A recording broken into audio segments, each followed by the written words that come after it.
tie nyansa am say ne na ha nipa ewo Nyankopon wi ase obae ne ho yedi kan akire mu ama mo wi tie bibi ni befa mu nomu ebedi mu so eno ne ma se oha ni nyina bae se ejawo a e ma atena ho crowd de fancy bible no ni mu uni makenkan nko ho kra aka onya problem obetimi de wadwen kakra bi atu ade bi ho akasa yesi Nyankopon aba wi ase ampa bible na kane emu se ade a ode anokro ka se eso ni onyameso mpa hintasem se Nyankopon yi ne ho adi ohonamfo kasa we ehia wa so pepepe a entemo ano se nya bibi na asi ena ade na ato nipa anka hayia na chinje bi enim ode oni mo hwe kra no sa asem we pe ebe ma onyina so no ye hwan ansa no akofa ne edin a ye bo no ahunu ne oba wi ase na enkonhye ne se obeba bese mo adwen afi Kristo ne ho the simplicity of Christ Kristo kroye no so ti ase Nyankopon wi ase obae ye ba bese mo adwen afiri ne ho se Onyankopon bi ama wi ase enye ono ne bae no ishaga giso ida amen ti kasa ni se ne okọ edi tro mo kaka kire o se enye duaba no we ni mudi am be mudi am ngu duaba we mudi am nya den enye owu na mo bewu obeyi sa de na firo ti kasa ni ba ko ne de ni si won de ni ye bewu nti obeyi sa kasa no efiri ho se yewu ena o me ekodi ye we de ye beji ye nkwa etu obeyi kasa na firi ho kasa na kire se otufo Nyankopon aba wi ase oba beyi se kasa na firi mo adwin a kire mo se otufo Nyankopon akazanza enye ono ne bae ti kasa ni ti adwin se ye ni na enye ono ne bae hwan ne bae ene fa bi ode kire bi no se ne ba ne bae on kai se o se ne Onyankopon do wi ase ni ode ne ba o ne kro ne mai dubi a obaji na di onyira o wi afi John 3:16 na obo ni tinko se ni o kan ne kre fine hwan ne ebinim ekodae omo amunya ase part ne kodae ene o san hwe ngofo bienim no mo nti ne o kan ase because Timothy na ka se Onyankopon ayi ne ho adi osu se ne ba ene bae eti Nyankopon ayi ne ho adi osu ne ba ne bae enti ne ebinim so adwe ayom na ene o hu se ngofo wi no e wo se epe bibi ye wo ma adwene se still Nyankopon ayi ne ho adi no ene o mo san akọ ho ne Trinity pie se ye hu ne mo odwe no ni obaye no oye Nyankopon de ye be enye ono no Onyankopon na akasakasa obesa adwen hu bi o asem bi ka bi ni obaye no oye Nyankopon ni bi but enye ono no Nyankopon na akasakasa Nyankopon omo ya horo me yensa ene wo soro ai bo ade na ba ko a otoso 3 no 1/3 no o ne baye no ene okofa Matthew 28 wanti so ka asem ko bo sun che eja oba ne honkonko di wanti o me yensa no na okra wo wi afisi da ye bo na su no eni bi feel so bae na honkoko dani abro no masa besin so wahu anti ye wa o mienza mpio enye o mienza ne bae na o ko Genesis chapter 1 na verse 26 o mumie mo ni passe mumie mo ni for sa mienza no aka mo amen amen anya Trinity ni nyina so ni inshaga giso dida amen we no osoro amia ye ho adwuma ni edi kan ye ko cheke wo osoro no ni ye mienza bi neto edi eho no e kire se atro ni kopie ho ya se wo munyuma edi kan omunya miensa ho oye ba akopɛ ne tie konwam na emom na abɔfoɔ ɛne atiaso ba anan ɛne mpanifo de nu na atwa ho ahia ɛne o generalize ade ɔhene tie adwam ne mpanifo nyinaa ahia so di ase ɔkasa in general be ɔperform an nko na ɛyɛ adwuma wodi nyansa me ne me manfo sɛ ne yɛ pɛse motie nie what you ase due respect ɔmo kan na ho so di ase ɛne wana hinie ne eduru eno nti ɔkasa bia na so di ase eti ne me gyina me kasa aya me kasa se yasoma yɛn o se tie yasoma yɛ wi ase be se me na me kasa o kasa bi be mo kan ho ne yɛ adwuma no ishaga gizo dida amen we ni nipa anti ase ti ne wo se wo kɔhwɛ se ampa se ne agofo eti ase yɛ hɔ ɛba ye be kan yi no kra na ana ye call ye nti sa na ye bi se Nyankopɔn wo Isaiah 44:24 say mo ya he ne bo ade o se me nko a obi anka me ho me ya na me twe asase me ye ni bibia obi anka mini partner mini obi a na se mo ye da wase ne ye pese ye tia no afa ni ehu o ma tro edika e shaga gizo de da sa bo se kese ma Nyankopɔn ye wie ya na ye se ma ne nso ye betura mika akɔhwɛ enne na ɛkasa aye wo ye ne medoba o so medin eni ye kohunu si Nyankopɔn aye bibia wo se oye bibia ma bibi no boni for kura no oboni ma daboni ti daboni so ti o was a me Yakopon, me na me mama nearba, me na me ma or harbor, me kura na me kum, me na me samanka. Nazuti, why ye bibia, my bibi. A do tem also kum now on Trenenza. You okumbo for no ashansi kuno, no kuno. Now who calls them? Why the kuno? I think I'll go to kuno. Mese obeti nsempa ehia gi so dida be instant no ni obo no anasi ni obeku no enye ono no ku enye ono na anim no se waye bibia ma bibi because ni da oja no ebe hye job enkrofo na asefo no niema no what you say e bra wo mahia wo mo ye yi a oja be hye omo no oti asem o kan wo se onyankopon oja na Satan ko yes ade what you say oni ko take permission so obekoso na hwe eno hye ase ekosese ne niema be ade no manfa anu onyam amma Satan enye ono ne ye make us say me na make us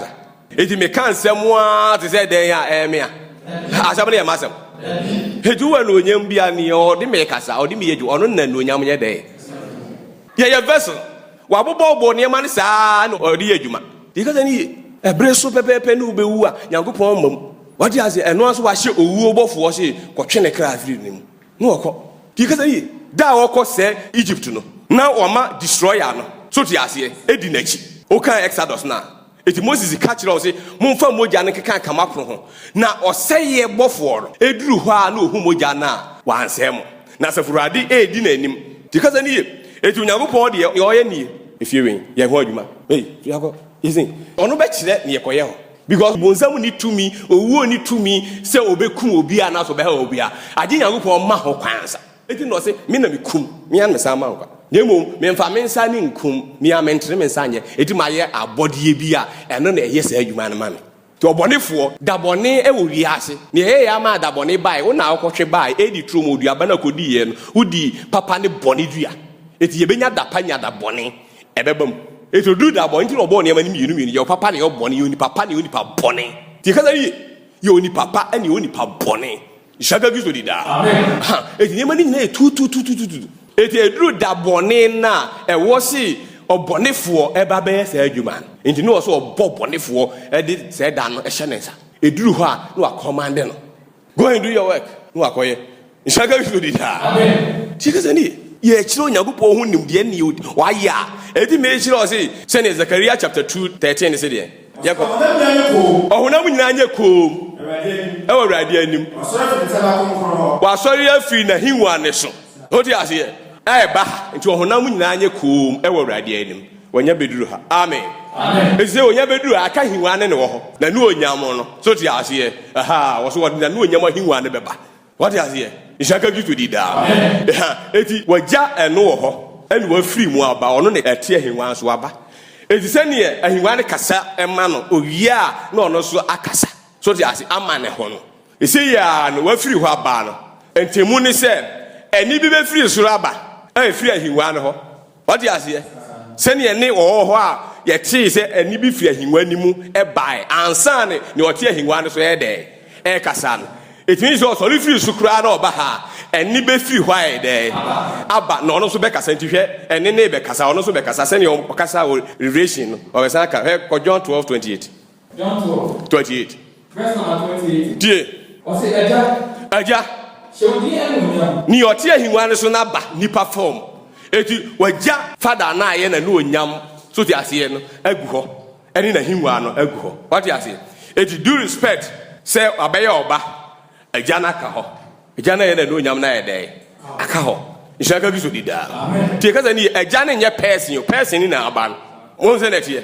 wayi ni mu agu ho ti me dan me kire o se eye Father, Word and Holy Spirit se ne ye so ye body soul and spirit the same thing to wayi no agu ho eno na me kire o ti na hinwa ne ndise makonwa ibi wa ye ni such a way say oba ha otiso na obetimi atena konwa sama na tare to konwa keke anga obetimi di aba obetimi di akoba bia what you say onipa ba ne beba na no onyam mu no betia na no onyam ahinwa so so di ase e na odi pi ti behu so otie na onyam ahinwa so a oba isaka gizo di da amen eti eye bibi wa ye ne such a way say eno aka san say bibi ha otie ne so what you say wa boni bibi a otie so isaka gizo di da amen eti mi kasa eti say ni obi kasa udi nyansa eti ba no karebo odi tu bible so karebo tena ne so tu na ni say kan ka ho Who did Katan? Or say, oh, your carabao, yasrow, so to yassie, yasrow. That's what the engine could see they whom mobus dear, and ye, why ye be in such a way, Yango poor bay, Yango poor bear, cashier, amma, and the cashier now brew beer, you ain't it. To us, there are him for Crania, near my cacre, I won't be so more becasso. Oh, yeah, you're charming, the moment voice in Cassaman, what do you say? We in the Omocradio, I do, or can't sign or charming I a day. I can't. Ben Yango poor, me and I no cry now, and what's a day? A Cassaman. Amen. Was I guess when I go there? Nothing or you tune for back up.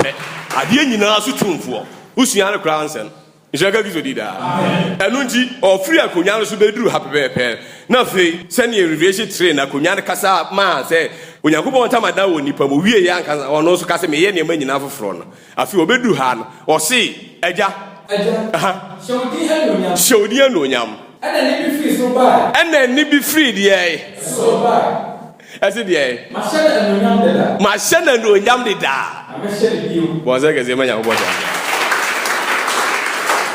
Sanya Ban no Abaha, and then I tear him one more. I can hear Troa or buy it in the air cannon, near Ohana, and in the Osono. What do you say? Bear first, I know a team to see relation 21 trainer. Rebecca say, and be free him when you buy. So do you say?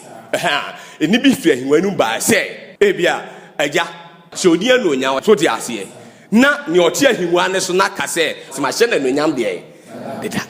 Oh, that here. Then were free so abba, were free in 1 hour to so now, a casamano, no, so every hour the nadia, a buasson, were free so abba as you issue. It yes, so on a voice and a few harbor. Time one, if he answer was a day.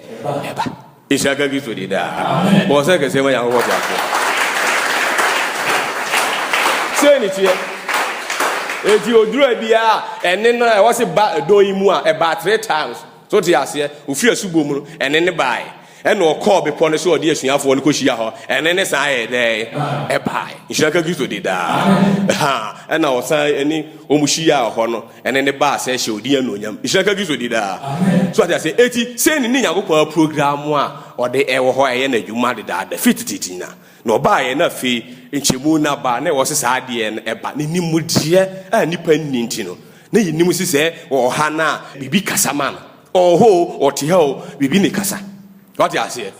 Or no time, near also a cano, baby or no Becca Fano who be our person. I, me, Pepe Penny, or no Casa direct. So I say, then you bet dinner who are dancing. So they are here. I wasn't no dinner who are dancing. It didn't know me fat would be free her. No, I no D for no dinner who are dancing and me dinner who are dancing. It was me saying now, because on behalf of one. What do you say? Now, solo hoppers or Casa, no, the Sahania man, near Wayan, and a Casa Maon. You shall go to the da. Or pursue ya, ultimately above 480, or you be beyond a plan and cabby. We soon kept ultimately be Piacasa. Anybody in Yankopo. I am a voice, a bit Casaman. It's a voice, but a program I did only a dear shame, and a casa.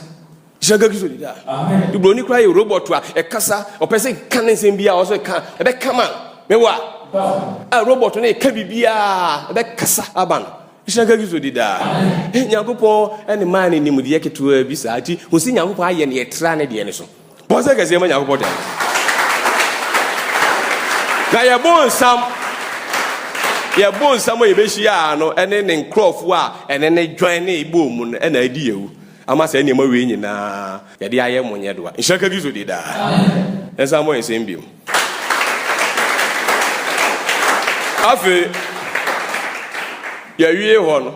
yes, but and such an idea dance, yes, on the buy signs of his arrival. Shaka gives you that. Who did answer? And you may be any almost where check is a who ever home. At the dance, yes, I'm panny and near the crown, I can share for the kind or no naba. Ye have a booby swatch near him. You shall go to the da. Who did answer? Fine. Well, a brain young boy, a guardian, Adam or Manan at the ball. Because I need yang in the party. But Manan, you ain't in your boy, or so young Pobu Nippon should buy Benny Session 9 a day. Because in a session, and you be a head or tea and send a war, you know. Nemo be a animal too. A transformation, you better transform money and saka. You shall go to the da. Now, I knew honey, bitchy boy, Emma, near when you go a in I ban a year. But yes, sir, or seen the team of Pobigina. okay Isaiah 46 verse 10 na was me asefo ade metimu po be den ebegya ne so mani biaro ne be den eti obube bi ewo Jeremiah 18 verse 1 enko aha was asem free Erade che ba Yeremia chen ese de sorry ko onwofo fie obi a ode dote ye kukuo ko ne fie ko hwe ade bi be kire wa ade bi a isi ye ne ho ade ko na me what mensem ewo na ekọ ho a me pese o ti mensem ewo ho tie yako asem ko onwofo fie aha na hwe oye na bo so adwuma koi na dia oye ne sei na dia oye ne ye dey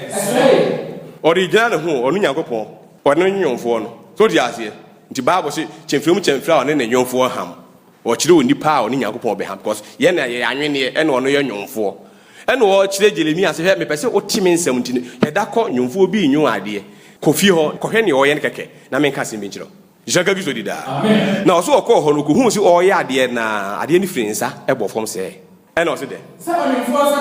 se onyumfo nsam dotie no so de ye adefofo na so amana se kura o sa e fa e de ye de adefofo eso nani se de tena onyumfo ne se ne o pes wo ye na jaka gizo dida na owie o se de e na rada se ba me nche se aha me yamo Israel fi aha onyumfo yi bo se ga se ma Nyankopon tia so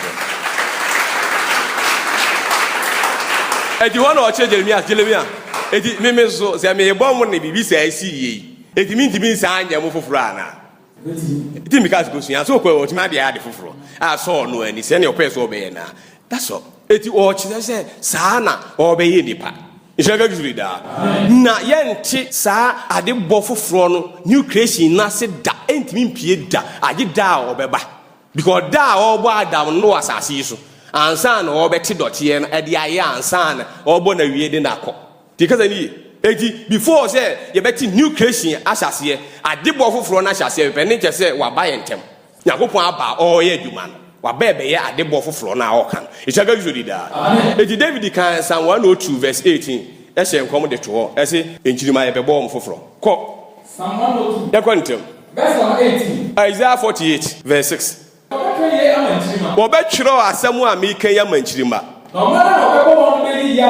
Omanya omu ye omanya omu ye nipa ho se ne oman Ghana se oman he omanya ye ba be bom no ye be bom foforo sa oman na Onyankopon ba be bom no omu ne beyi Yahweh Yehowa Nyankopon aye amen amen bo se ka se man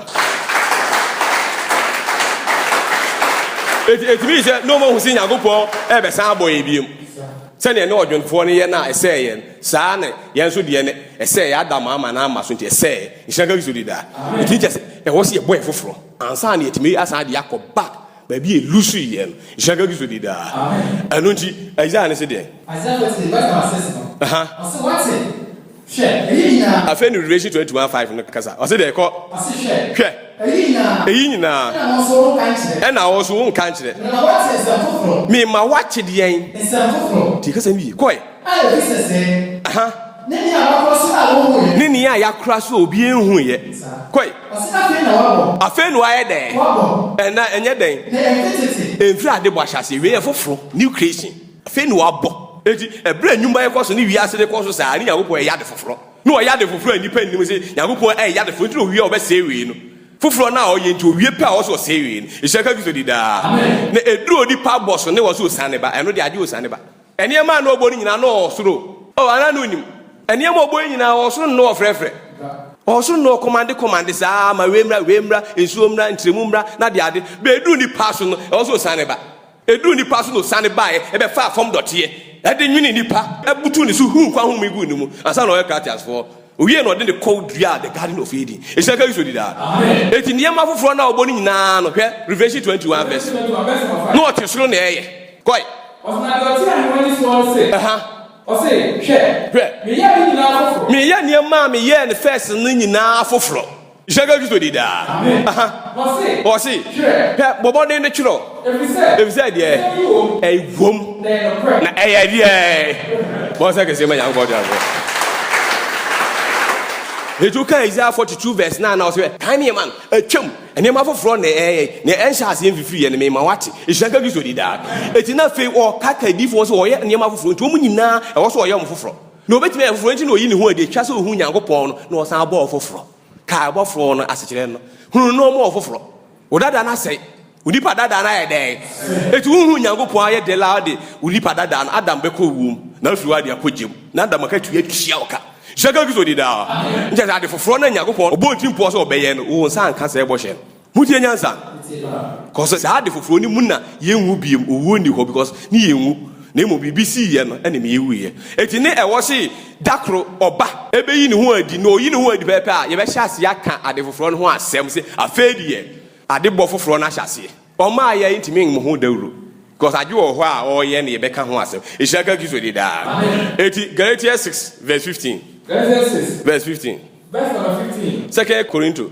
5:17. Yeko. Osna petitwa enyeshi. Afe tie. Twetwetwa anyehwe. Na momoto ye so enyeshi. Na momoto ye hwehwe. Nebo. Abode foforo. Abode de.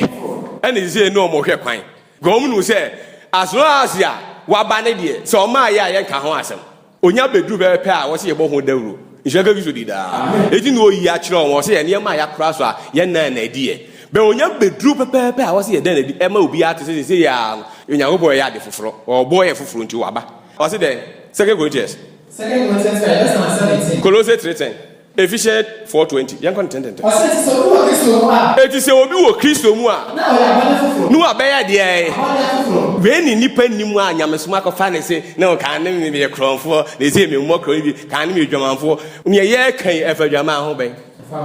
Man Chelsea new creation ye bo wa sanete. Masa de enu makofa ayam komu. Doctrine be no. Eshaka gizo dida. Amen. What de ye wi a teachings ya ye wi ne ye kira obo hu se number bi a mo keka mo asem ko no. Enu ti ne ye wa dwen se jama ye born again new creation na de ade. O na mo ho ba bia. Because Nyankopon no kura wo so hu so ono na aba etu oba be boye no kura wonni mo no. Oye de hu se ye new creation. Abete nwuma nim ya nkire wase ye na wa fa ne sa na wo kan. Wase de eto aso. Colossians verse 10. Osna mo so ndo foforo wo ye foforo ebo ni biem. Masa ye de obi agina ho a aye example a ye de ne bo nyina na ono na mo nhye no mo nhye sa nipa foforo no so dia ai wo ye no foforo akode yen ba ko ne nimdie nim enti ne ntimi hu Nyankopon no because so yi nimdie de hinta nipa o ka Job 17:4 na nipa nyina ya mu a oni nimdie because nipa ne e wo ka ye nya nimdie hu Nyankopon so dia se na ba ko ni mu Adam ama ye nimdie na yira dia lose a lot dia no onyam nyina a shut down. Na we na wo boy ne de ye behunu Nyankopon so di ase nu watmi aboy ama na ye dey aye yie ko Adam no ni Nyankopon e shaka gito da beginning no ni mu no na ono ane tena ho ma ne se e ma ne ne wo se to aso ne ye dey e se e shaka gito di da Nyankopon bai e be ye ne ho adwuma wo ho no ne ka sai e mu akro boy wo san de brain tutu omudin eti woni mu be aso den eni anhwe yie eni wie nsam wakona du amen e shaka gito di da na we die mo nhye nipa foforo na ye bo na akonim die mu ne ye de ye obo no subanso ne obo no subanso we de direct express image Nyankopon so pepe we de ntin eye last ayi a oye shaka gizo de da amen Ephesians sense de 4:20 mo de mo nhye Kristo sa tie sa ampa se Martin ho asem wa cheche mo ni a cheche mo Kristo mu se ne Kristo mu no kretie na na ene se de mo kan ya brabo famu de chi kasa ni mu nipa dada no a Adam nti ya se no o se ya oda so wo ho no mo nyi nantwene na mo ma wanya mo dai wanya mo foforo because e bra so se Nyankopon e bo ne emanyina foforo na o ye nipa foforo ishaka gizo di da e ko de e wo ma adwini mu e wo honhom na mo hye mo foforo a obo Nyankopon so na mo ntimi hye nipa foforo a obo ne Nyankopon so pepe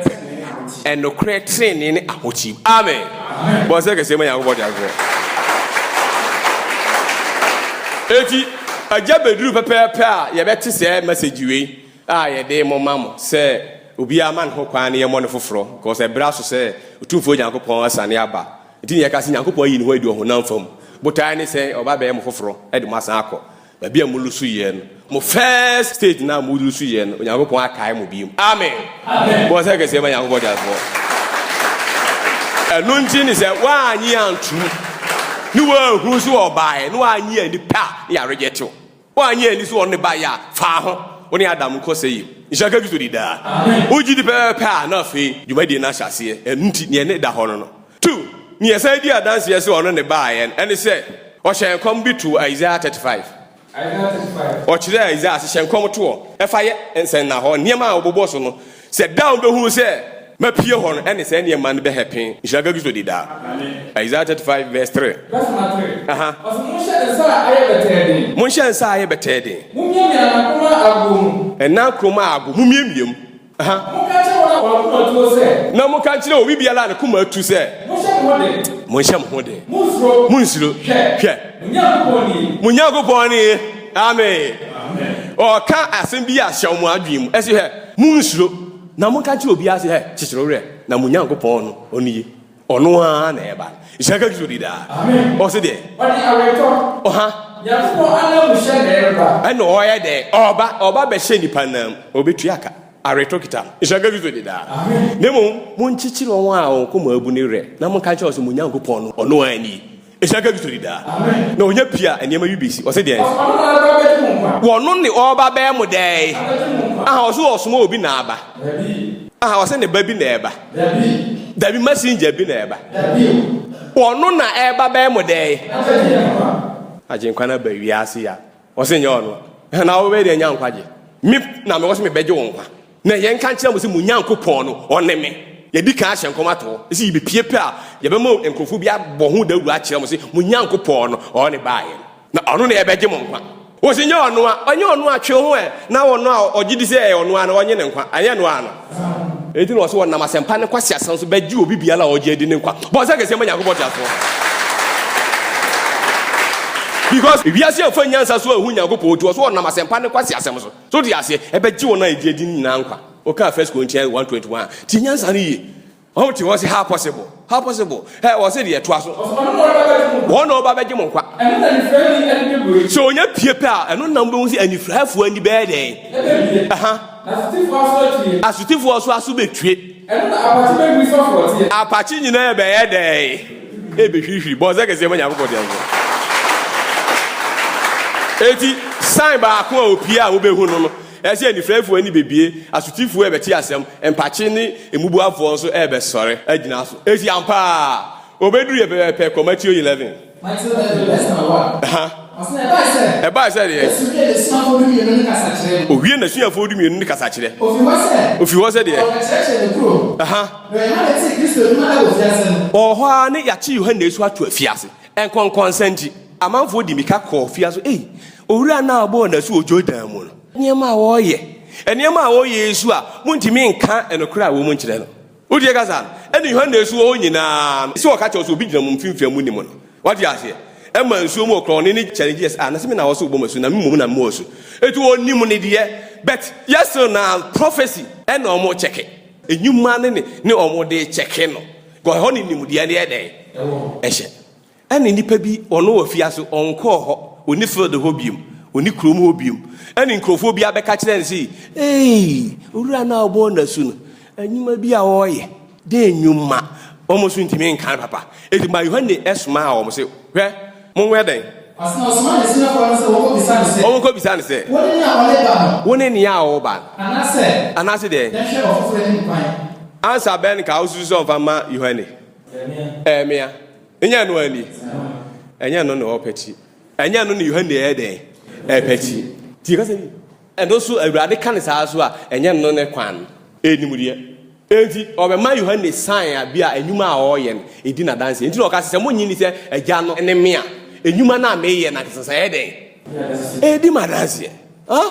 Philip unyini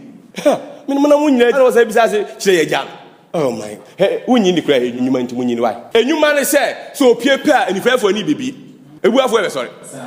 asutifu ebe ti asem eno ana obe refer ko yo se de asem Yesu bu ase won se monkwala ko ka kire Yohane ni amohu na mate said ye anifrafo ede na emubuafo ede akotafo fi bo se ke se ma Yakobo ti asfo Isaiah so de munyankopon no onie awridi nyankopon onu nie onu na eba beje mo nkwa eno na nifrefo ni bebie atotifo aso beti asem empache so be de eti yohane ubi sase mi na me ba ye na na ase hwan ko ka kire ne se anifrefo na ni ai de empache so ai de na Isaiah ashenkom amen bo se ke se mo nyankopon ja so ka kire ona ne pese o kan na no mo ti ase ense enye wo munti na oba wi ase de yi onimo ne de na ne de ni mu no osi mi nwa ni mene na me so mi ni mo bone ishaka gizo dida amen obi obeka se ade no wan pamu anka bi efe odifo onka wonu yohane ni kura wo de Elijah na osi nyamia wo mra na Elijah emu osi mene ene na tie mu osre so eno ko tu o osi mo kwa Isaiah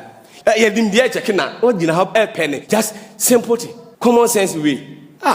ane honhom ne ye adwuma na so honam amen amen bo se ke se mo nya go body afọ odi enya sa eti munti ni nimu de wo se sefrade na eba oba mam obeba se nsu ayeto na nso munti ni nimu de no so just eno na mo de behunu no enti za okwa oba be ne oba wi asa akọ nso munhu ne da no nya nkwa ishaka gizo de da amen eti ampa send five for na ne abie ni pache no ama refer to that dia ene ene ono na ayede aba munyankopon no aba eti ono amen amen yes ahwe san fufuro biem ishaka gizo de da amen Tio, onye pie pepepe a ono pe ene oguanhwefo panin the one and only shepherd. Inshaka gizo de da. Amen. Ti kasa ni ohwefo ba akopɛ no ono a. Amen. Amen. Enti obeka kire se obeba abetena nwaanum. Ni nwan no ode hye ahwefo bi nsa. Omama ni nyina e basa. Enti we die ono a eba. Ezekiel 34:11 to 12. Ezekiel 34:11 to 12. Tie. Verse number 11. Mia me ba baby semi nwan na kira kwan. Koi. Na ma hwehwe o ma kira kwan. Say the ogan for hwe ni yanko e kira kwan. Da o ne nwan a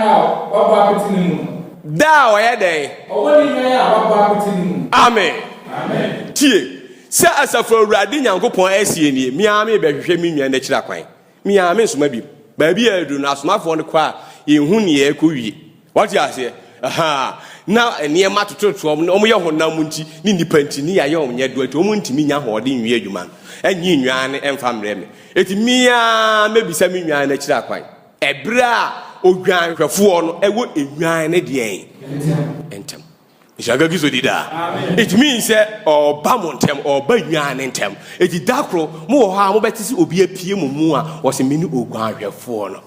munya ti sa voice de pepepe a munye day munye fast John 10:14. John 10 verse number 14. What's it? I say many ogwahwefo pa no. Mini ogwahwefo pa no. Asafo urade otumfo nyankopon se ma ba hwe mi nwan no. So de ase bre ban ya o se bre a ogwahwefo ewo enwan ne de en.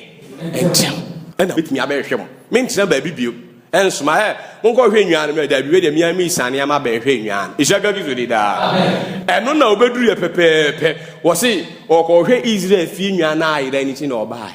Israel fie nwan ayira ti na oyede. Obai. To obeduru ye pepepe wo se mini ogwanhwefo pan. Ishaga gizo de da. Amen. La de. Wo se mini medie. Na medie se enimi. Bo se ke se ba ya ko bodo. Oje nyaza. Eti mini ogwanhwefo pan. Obeba ebra owo omontem no ena oba ba ehwe ni nwan no tubo nso obeka se mi wo nwan ni bi so a wo mu ni buowem a wo se me sa akọfa omo ba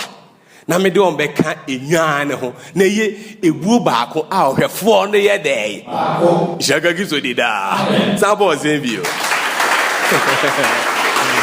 ora aba ti obeka ka se bi a kire o se oba enye obi a ne behunu na agi nwan ne pe means wa ye ni nwan ni bibia o pen o so odwanfo bia wo sign bia o de ato ni nwan ho and o si nyantwe nim ni wura so ti ase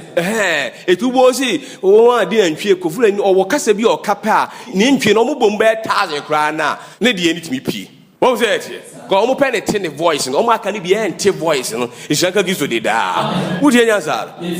eti wono awurade nyankopon no enwan na wo ba wo mu owi ase yafra ye ne won wan ka ho ni nyina ye afra bet voice no so ti ase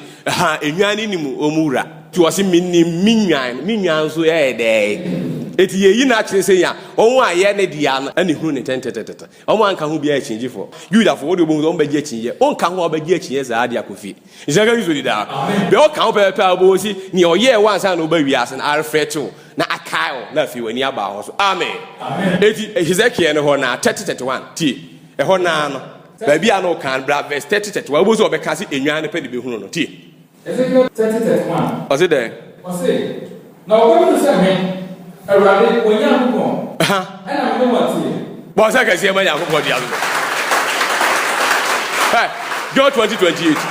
wɔse ɛda no a oguanhwɛfoɔ meme Awurade Nyankopɔn a meyɛ oguanhwɛfoɔ mewɔ enwan ne ntɛm no so de aseɛ no da no na mɛhwɛ enwan no akyiri akwan na da no ɔmbɛhunu sɛ me asafo Awurade me na me ne wɔn yɛ dɛn ɛtew me Awurade Onyankopɔn no me na me no mɔte da no mbɛhunu da no hu ya na so mahu ɔse de John 20:28 John 20:28 tie ɛna Toma buase ne sɛ Mawurade ne deɛ wɔse da no ɔmbɛhu sɛ me Mawurade ɛne Onyankopɔn no me na me no yɛ dɛn Gane baako na akasa Gane baako na ayɛ dɛn Isaka gizo de da tiɛ sɛ ni etu wɔn a na aka hɔ no etimi hu ne sɛ Mawurade Onyankopɔn ni amen ti kasa ni etinsam na ye kan ye ka kire nipakuo bi bet yentimi ehwehwe nipa nim enyi wom emu voice no epie pepepe ase na ekoyi a wɔn a wɔn yɛ asafo Awurade de otufo Nyankopɔn de nyina ɔbɔ wɔn ma na no onyam no nyina ɛbɛbɔ wɔn ho ano aba amen on ka ho a nti ne ma onyam so se tena ne yɛmfa gya metum hyaga gizo di da ti kasa ni ma ba ye kekabo ano weda so bagye adi o nyi ni o me se ye behyew tell one nesi ya di kata mo so ya matumi bi ni di mo so tini mu nim Nyankopɔn be si na dai hyaga gizo di da wodi anyansa to aso 31 no o se na wona me ma Israel fi tie na omo ne me ma Israel fi Awurade Nyankopɔn asem ni na mo ni me nwan menyem anwan mo ye nipa tio o ka ne sa o de ye adekyire bi na akyerɛ but nya sɛ mo ye nwan kasa enti o kyerɛ sɛ mo ye nipa na mini mo de amen onwa eti ni oba ye Kristo Yesu no ono ni mo de o se kese man ya declare because ani na nwan na so ahunu oba ye omuhunu pepe se na ye di kan yi a kyerɛ o mu nyina ahunu no edi akyiri to bia no ye ne de awia agi ni tum nde sabri o mu nyina nya nkwaje amen Isaiah 40 verse 3 ya to aso ho na enya ne fast Isaiah 40 verse 3 verse 3 tie yes am obi ase de mo Awurade kwan wo sere so emma ye Nyankopɔn tio mo ntre anwea pradara so ma no mo siesie kwan emma no obrempo e ba o so mampani bi ba e wo se kwan na fu mo kwan ne ma no enu nti na omo Silas jaa omo se monko back enko chichi Jerusalem foforo nsi na nam efi se the Messiah no so ti ase no otuvo Nyankopɔn bre aso so sane ba hyaga gizo di da ni ofasuo no abi a Nebukadnezar dwirigu ye munsiesie ni abonchi monka nyina za bri nsu sa afofa ba abi munya level ground no because otuvo Nyankopɔn he de oba tikase ni o si ma ba bia kom na le ba bia si o Jerusalem eya sam ketwa hyaga gizo di da amen isisi ba bia why because Nyankopɔn enu onyam be ni ho adi amen verse 9 verse 9 tie froko be po a cross eti he o sankani no froko be po a den e cross o se de ma woni so ahode so o sempakafo Jerusalem koi maso mensro tie ka kire Juda enkro ni se hwe Munyankopɔn no oni ye bo se gese ma no anu ti ne ya ka kire wo se o tufo Yakopɔn na ba ye no no o se ye kan kire wo se Munyankopɔn a obo mo e di mba asase wi so a mu wu a you shall return to him no ono ne ba asase wi so o se ye pam ka kire wo se Munyankopɔn oni amen koi o se hwe Gomra ya chi o se Juda mu ne be hu Nyankopɔn edi o se ka chi Juda nkuro no gozo obia ba be hwe Nyankopɔn a obeba Jerusalem o kan Psalm 76 verse 1 o se Juda mu ne ye hu otufo Nyankopɔn edi ka chi Juda se Juda Nyankopɔn na wonni mo no wono na aba mu no oba ne die na so ne die na aya dai I want me amen adodo o gini di no omom tumi so me enema nhyaka gizo di da amen wo die nyansa etiwa efi kache Juda nkuro nse mu Nyankopɔn no di aha ɔsɛ hwɛ awurade Nyankopɔn di tumi na eba ne etia tumi na ɔde ba nse hinie na akita no nti cause Nyankopɔn hinie nya sem keke tumi do ka tumi na kyerɛ sɛ ɔde na hinie eba nhyaka gizo di da na na basa bedi konima man kwai ɔsɛ hwɛ akatia kan obeti obi aka sɛ na enyuma te ɔde na katua ka no tuji ni di a nyankwa wa nyina ni so akɔsɛ yim otu obi aka aha na na bi se di nani kwai ɔbɛyɛ ni nyankuo ɔbɛyɛ den ni nyankuo sɛdeɛ me no gwanhwɛfoɔ paa no amen bɔ sɛ kɛseɛ ba no ɔsɛ odwanhwɛfoɔ pa biara de ne kra to hɔ ma deɛ ɛma ni nyaa no eti yɛnhwɛ Acts 20 verse 28 sɛ ɔde ne kra to hɔ a na amfa nto Acts 20 verse 28 verse number 28 tie ɔsɛ enti mo hwɛ mo ho ɛne nyankuo nyinaa a mo nkɔnkɔn ɔbɛyɛ ni nyankuo enti mo hwɛ mo ho ɛne nyankuo ni nyinaa a mo nkɔnkɔn de mo asisi wɔn asodwɛfoɔ a ho nkoko di mo asisi wɔn aso sɛ mo hwɛ wɔn so no sɛ ɔbɛyɛ nyankopɔn asafo sɛ mo bɛyɛ onyankopɔn deɛ asafo aha a ɔde ɔno ara ne mogya ɛnya wɔn yie sɛ mo bɛyɛ onyankopɔn asafo a ɔno anyankopɔn no ɛde ɔno akasakasa ni mogya bɛhu ne obɛwu yɛ no mɛsɛ wadie mi a nyane awufoɔ no hwɛ ne ato obi ɔsɔre ti asɛm wei konyane ne hwɛ wowɔ tumi ade nyane ne hwɛ ne ato hwɛ ba ɔba wiase no ɛnyɛ nigye saa o ɔno ɔso na ne nyɛ di kasa ne mɛsɛ ba ɔba wiase ne nyɛ nigye saa bɛyɛ still etwa ne twa so ɔba cause ɔba fom agya so de aseɛ ɛyɛ de la agye wo de kyɛ ɛmi ehu adɔyɛ na emom na yɛ de na wei nyinaa akyi enipa gyina hɔ ɛyi ya no so nyɛ ɔno a ɔbɛyɛ de how possible ɛna de ade hɛ yɛ ko omre yɛ aka kakra yi why omre aka kakra yi wo de agye ɛtwɛn o ni ɔde ho ama no na ɔsɛ wadwen ni ɔtɛ wakyi ɔma ohu agye da wawu no ɛna obeyi ne ho adi akyerɛ ɔno ma ne nyɛ ɔsaa ne fa hyia Nyankopɔn ɔba amen mo hwɛ Nyankopɔn asafoɔ ɔno Nyankopɔn de ni mogya ɔsɛ obi mogya de hu ne mamɔbɔ amen hwɛ masa asɛm ato nipa mɛsɛ Nyankopɔn na ba wiase otumfo Nyankopɔn ba yi na kyerɛ mpɛfɛ me kɔso wa me break ni down wa kɔsi wa bɛtɔ adwane sɛka ki so de da me kyerɛ ɔsi ka wawu hɛ awurade na ayɛ wado obi ɔte ase bi a wanyɛ asɛmpa wia ni bia woyɛ da otwe mu ni abɛten yɛ pɛ atɛl wɔ na sisi woyɛ da obɛkɔ gyim tie kasa ni ye na hɛ ne yɛbɛyɛ nsɛnkyerɛnneɛ kɛse ama obi a wanyɛ asɛmpa yi ani bia ɔte ase a generation wi ato dispensation wi ato a me da so gyina ha hɛ mark my words say agyinahyɛ dɛ na ba opa ka no ano sɛ wonyi nto bɛgye ato sisi a Syria ɛba ɛkyerɛ sɛ ɔnka ho fi wiase asifi obi bia la watwe ndi ogwama okum no no nkwa mo ɛbɛkoto aboa no yɛnhwɛ sɛ wobɛtumi agyina ni mu a what dey mark my words yɛnhwɛ ayaso da yɛ ne hwɛ nyamsomfo ato sante obi ani hɔ a ɔtena afie a akɔgye agyinahyɛ dɛ masa yɛ kyerɛ wo sɛ ya poison wo de dada sɛ ɔmu nim sɛ na hinie no ho asɛmpa yi bɛba abɛgye nipa nkwa abɛgye nipa firi nea ɔmo de ba no ɛno nti ɔmo di mika ntɛntɛm apɛ sɛ ɔmo sɔma no ansa ne nsɛmpa wei adu point a ɔsi du ubi abɛgye vaccine bia ɔde ɔmo si asɛm wei bɛyɛ nkwasi asɛm opa try ɛnye ho me se nti na ɔmo di mika ɛdeɛ na asi hwan yare mo nka no kora hypocrisy ka no kora woyɛ bɛma mo ka no kora mo yɛ mɛma mo ka no kora nti wiase sɛ mo de agyinahyɛdeɛ na ɛba na society bi ni be say o kum nipa o wiase na no personal wiase mo ye bemba o pa mu kan gbehu ni be say o wiase e shaka ki so dida amen mo ti min kanti no so se min kamam secret na mo ye no munya secret se won no so hu mu de dada e bre no amam amen amen mo tie me se wo mo de san mo hyebre ma wie o bo wie na afi asem pa wie eduru wasom na atimi ewura wasom a sisamedi e be nkwasi asem pa o ti se yesi Nyankopɔn se kra wo be ni nanum na me ka kire ye poison ye de bonsam na ewura bonsam na ye di ewura monkoto bonsam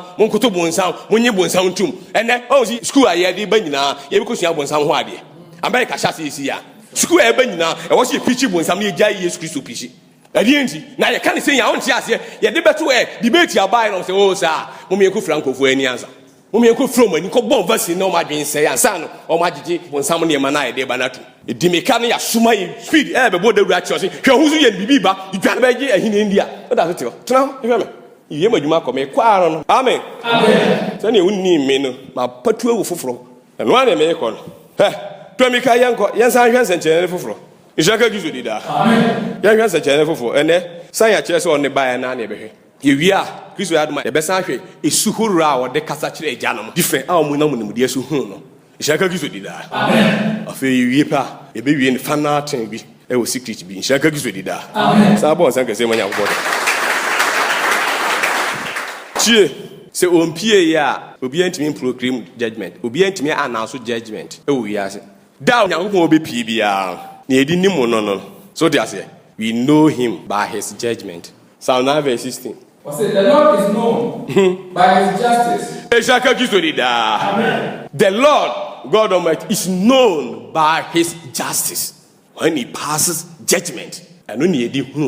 ompie ya asase ne bekoso ada ho saa obi atimi bu nipa ten obi anyo timufo ka ono pe ho oyagobo pe no timufo ishaka gizo dida amen na temuo ne edi hunu no ka twi no Psalm 9 verse 16 tie awurade yi ne ho adi wabu aten amanfo bi se ne ye atoatoa etu oyi ne ho adi ade na edi hunu no ewo so oye dan obu aten amen amen mudi enyansa unsi esi nyakopo yi ne ho adi pepa don't try obe ya ade bi obebu aten na ebere aso oyi ne ho adi wo no atam onye yi ne ho adi pepe na onanso church we ohunam nyina wie abamanim nowa edaso o say yi ne ho adi kire Abraham se hwe mati Sodom ani Gomora ntiamu enu masane look Genesis 18 na masane se mekwa kohwe se ne ntiamu ntie se tisa edaso ehyanka Kristo di da amen dane na Abraham di hu no ti Abraham ka se me yimfutuma de na enso ene masimi bo se me ni asafurade otumfo Nyankopon ebekasa se konya na beda ho no ama me kwan ti ode esubi aba a metimi ne na kasa ishaka Kristo di da amen etu oba ya pe oka John 8 verse 56 ya wo se mo ja Abraham no pese ohu me one day na mpa me dam ho adi kire no na ohu me na ni giye papa wo se ka se manya obo ja so tie ka zani eti na temuo ne ye dey ye di hunu no ishaka Kristo di da amen enu ti no oba the first coming no to make Psalm 75 verse 2 e dey no oba be Psalm 75 verse 2 Isaiah 42 verse 2 to 4 ya kwantem meba bra esem aha na me na bebu atenten tio na meba bra esem ne meba ma bebu atendien ma bebu aten nti onya ba pe also bebu aten nti ye behwe mozo atemonti no ba obeka cho atemonti no ba ene edi hunu no ishaka Kristo di da amen ti kaza ni eno ne hunu mudie how to discover enema be ne edi be hunu no e kire se go apart from no edim da o ka se wo de obi bone a che ne pepepe o ka se what one wo a wo de bone che se Nyankopon pe edi no ora yi tire one wo a wo de bone che no se fendu be hu so nipa ba na otumi se wo de bone che e was aso ishaka Kristo di da amen no munya hunu no hwe o se de Isaiah 42 verse 2 quite no ba and now judgment we no enye so o mesa ade na mbom o be pass judgment dia to atwe time bi enti oba obedi go judgment bi o be pass bia o destroy ade enti o ye kikikiki what you say no what time ensuhiri so de Gomora wo do oja and sofin ishaka Kristo di da o judge Misrim o mansuo ne enema sisi ho abaka wuye empotrene na de ade enema ese ho ishaka Kristo di da amen but this time around ne de once ehwe because nipa ba na amaso obe say nipa kra ni mo obe je won but yes wanya bande obe pass de en enu ti no oba obe ye ko aha o manene so o mo obi antene ne dabi o kasa ti akra o kasa o boni so kra obe yedi koi de mi ebuka bia ade bi a chie bi o mara ho aha kai bombom bia on for you ajo do ho enu kremu no obe dey enu kremu no obe dey it will pass judgment ko na samu odi ba ano onyo da on paba de be kwakwesi se odi atemu otine be dey oba judgment ne ikitan obe pass je hwe wa beduru to mika John 9 verse 39 na yes class ti asemo free na atemu oti mi ye dey bo se ka se ma no when ti ase na wawu a onimu si Kristo first coming no obejaji wi ase they don't know mesimasa ade atu nipa no won si yi madwe free ni obeye yeso eti be de kra ma pepe ni hunu a wo so hunu na chi kwan na Kristo be waje en kwa oti ase e atemu oti no ba wi ase wo be bu wi ase fo wi ase edi fo because na Isaiah ahye nkomo ato etu amika Romans 9:27 Romans 9 verse 27 tie Isaiah ehunu ne no obaben e na otie mu Israel ho se sada no se Israel ma no te sempo anu anwe a emu kaye bi enti no se Israel fie nwan bi ayira na me beje wom efisa die osoro uwu achi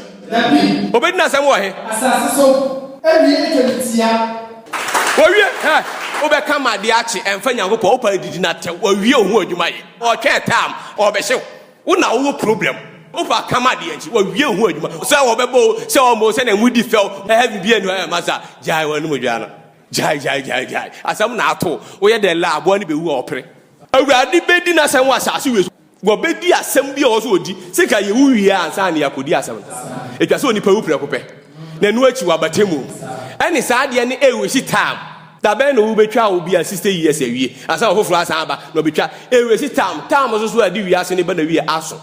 eti ne oso ye nie ono ebesi manam awu amba mu nyina ne wotwa se owuo na oso wu no sa batemu ne onya kwan de atemu na e woso wu wi ansa na waba no esi wo prekope eti ne ye nwu wi ansa na yakotemu mu no uwo mu didaada ye nya wo nga pa da temu akase wo bedwane atemu na wo mu owo de edela adam nti usinsemu kitikiti nemu akatemu na wo be wuo wi akọ no ene wa be ne ho adwuma asase yesu iti nipa nyina di for Romans 3:19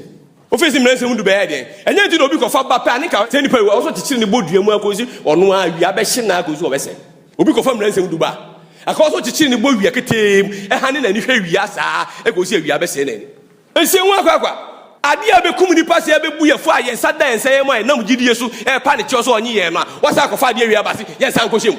woni ni abu ye fo kwa wo se de na yensa bibiara na se aka chiro na wo mranim ani ra na ye nipa nyina akohyem opeo wo se amamamfo kro mu ni mra no wo de o ma wuso yie bi ma wo e kyese nyankopon twiro mra no wo makomam se ne be ye ojeje wo so be afete o muti iti mra ni da Israel fo abifu mu no na wa twiro ne o gentiles so akomam ti obi antimi nyen ho efrim ti ba so pass judgment both it was Judah ni o Hillel ni o wo nyina hye bone ase if so the cancel na chechire o mu nyina so o hye bone ase o madi fo judgment no no eto bia di fo o nya wo se de o se na ka che wona wo mra wo mu obia no na wiase nyina ba Nyankopon atemu ase na wiase nyina wo Nyankopon atemu o de ase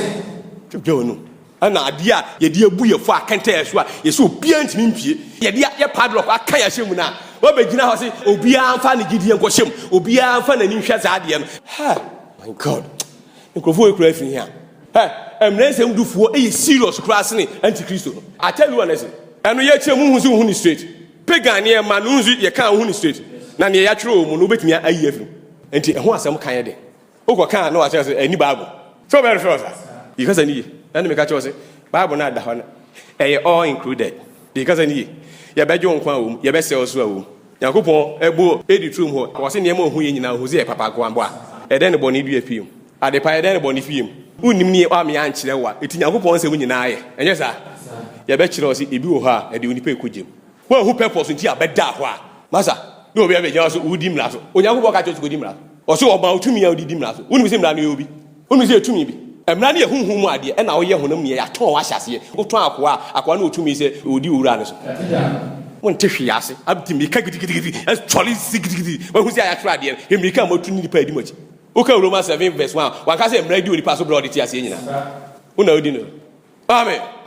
ade na tse ni paso saa ama fanary adwuma wo se ade ye ko wie ye judgment ya jeje akan ya hyemusi obia mfiri mu anyi Kristo ntum na onwa ne mfiri atemum wo ba ya asan de preach mra asa aka nipa ahye ase saa de di ntino obewuye obehye mra se edigi wo ma ahye mra se edi ntino obehye mra na se ewuye se odebegi wo ma ahye mra se ade wo ma yema akonyankopon je na ba ya hwan so ma wa wo sa kan wo ko mra nim bio eso wo ko hye duabo na se amen amen boze ke se manya ko boza muje nyansa etina temu ene edi hu papa se judgment the we asin na edi for masa he has tempered justice with mercy aka no was saying but onyi na hu mobody enchire we as eno ntini o spare yen se obemje enipa nkwa obemma nipa hu ne mobru hu etu ka Romans 9:22 na o se de Romans 9 verse number 22 Osna se onyankopon pese oyi na bufuo ni ka opese oyi na bufuo di nti o pass judgment bi o se ade etika opese oyi na bufuo di na fe bibia nko off That's why you're there. Now, only people who see yes, oh, to me. That's what I will share the brain. Before I was saying, boss, I can see my young photo. What the Abu chair the brain? What pass judgment? Every judgment, it is as mess friend with Wigakra. What the Abu chair the brain? I crab before I did nothing. So, be my eye there. Say, Obey my yahoo and no yam ahunya.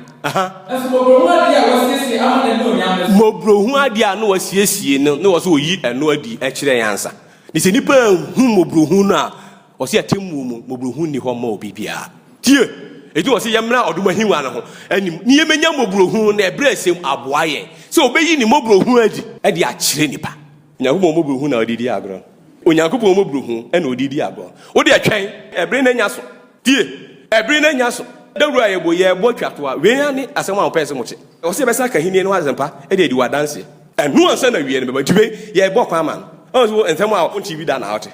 we ni ka o so ote e ne ye kata so afi ni yi dadi wa nya ntum se kim eje bi ye ba wo betin kapa ne we ni mo be ye on di so wo be hu amani we ni mo sa no e so onye vaccine enyi makro chip ebe hu amane wo we nimu nsa no ho hia asa ko je nimu dem ene o mobro de o mobro wie mu odue na si umati bo se kase ma yagobo de agro wo de oni pa fa se oni ni agro nshaka bi so di da amen ti kaza ni ye ni presempa se ma ye kan fa ni agro e da hodi ni panim ye wo akwala tun pe pe a ni ho sim wabagem o tietemu 2 Peter chapter 3 verse 7 2 Peter chapter 3 ha if you Johnny show among Huni, Rians and what you say. Oh, say in the page. Yes, who the Jamu, a jack because you move for pair, you do cojum. Say to him, okay, Joe 16 now, or you condemn your unspell. Open your mouth, favor. And I will take his head at the end. Hey, my God. It's like a gizo did that. Amen. What's it then? 2 Peter, the rest of myself. As soon as I see a team, what did not summon our class? What do you see, my dear? It was put them. It didn't job say, what Daniel assassin, you just echo. No, what time, assassin, as here, a soon to say, assassinating friends who make containing. Or this one says serious, or some friends who may save you. Now, as soon as I see all the sea, we do a jack in Japan 28 say, what Daniel assassin, you just echo. Some crona, a man so ni pie no e be mo ja so aye dey enu nti he Jude 1 verse 23 no wose anye bi no mu dey Jude 1 verse 23 of ebi no so fi 22 ni blem osina chinyi forso eti na oji achinye wasem we hu a mo he mo bro hu awurade de ewura mi mu no eti mente ne o kana se o mi bu ntimi mfu diga ni mi bu mfu ka pre why because mi nim se bibi na ato eti osoro se yebenya ebinu a be tie achinye wa esempa na wasoma ye no be achinjifo no yenye den ye hu mobo why ti gba mobo ni hu a meto me bo ase ama ya hye me se me hu mobo kama gya o chi die kura enso osoro se hu ni mobo nti me was me yes assignment ne ma ti mato bo ase ama o se die ebinu so ena ebinu so mo hwe mo fri ojam anya o den eni mo kwa hwan ne be ya adwen se otiyim a me ka che o se ye hwim wo fri gim a ba gi edi osoro na asase ye o do oja ena atwa ho hye otojim ye bufo a ye do kojim ya bu for I do kojim that is ya bu obi e for I dey call fale squad so dey ase ne ya mantam na ya kata nani ni akati munyi se ni pani fi ni e dey ni kombun e jaka giru da amen se sa tam dey obehu se ya do ko because ya kata wani ya kyekyere nsa na ze dey ya ka se ya nyu fi gemu a obe dey abu ase wo gem so nya hu ye fine ya setu amaja wo ho nyina ya setu amaja edi wo so dey eja be hye ni pa nyina enkyene Oka Mark 9:49 was me di jabe hye ni pa nyina nti o ti ase nyina ma preserving for fire nti ona go nyina fire is burning gonya hu ye ti kasa ni amane enko na ehwe o maza ni pa emobo amen amen ha twamika ye ti ase mu ye mfiro me se nipa nimu ne abane ne nam kwan so ba ni pa emobo mo pa ye ma nipa amen amen boza ka se manya go bodi ase Phobia so who so well chura Oceanontem Omano Matwana Sana Abedine Ite Betra ho I'm a Brishabia Kwansana Dia dance here Sabrina de Bessia yes Yankanya Miasem one Jebia ye system na buo Ebeba bitie Obenya Savo ye bunu bena ye kana sem